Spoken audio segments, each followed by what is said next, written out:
দুই যুগেরও বেশি সময় পর সমাবেশ, নেতাকর্মীদের মধ্যে তাই বাড়তি উচ্ছ্বাস। মিছিল আর স্লোগানে মুখর নরসিংদী।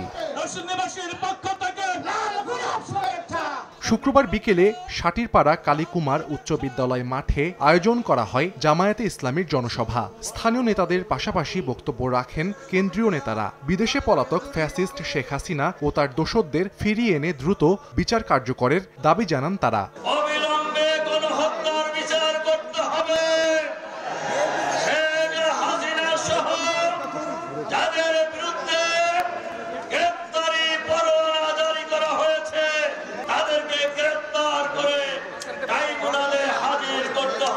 প্রধান অতিথির বক্তব্যে জামায়াত আমির ডাক্তার শফিকুর রহমান বলেন, কালো টাকা ও পেশি শক্তির প্রভাবমুক্ত ভোট উদযাপনে জাতীয় নির্বাচনের আগে জুলাই গণহত্যার বিচার ও প্রয়োজনীয় সংস্কার করতে হবে।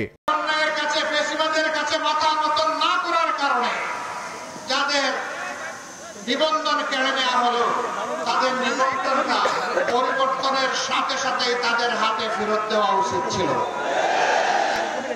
আমরা সরকারের কাছে দাবি জানাচ্ছি, অবিলম্বে আমাদের পাওনা আমাদের কাছে ফেরত দিন। প্রত্যেকটি গণহত্যাকারীকে দেশে হোক বিদেশে হোক পাকড়াও করে ট্রাইব্যুনালের হাতে তুলে দিতে হবে। এদিকে মুন্সিগঞ্জের সিরাজদি খানে প্রীতি সমাবেশে দলটির সেক্রেটারি জেনারেল অধ্যাপক মিয়া গোলাম পরোয়ার অভিযোগ করেন, জামায়াতের অগ্রযাত্রাকে আটকাতে নতুন করে ষড়যন্ত্র হচ্ছে। বাংলাদেশের বিরুদ্ধে যেমন ষড়যন্ত্র ছিল, এখন নতুন করে এটা খেয়াল রাখতে হবে, আমাদের পথ কিন্তু কুসুমাস্তীর্ণ হয়নি, এখনো কণ্ঠকাকীর্ণ।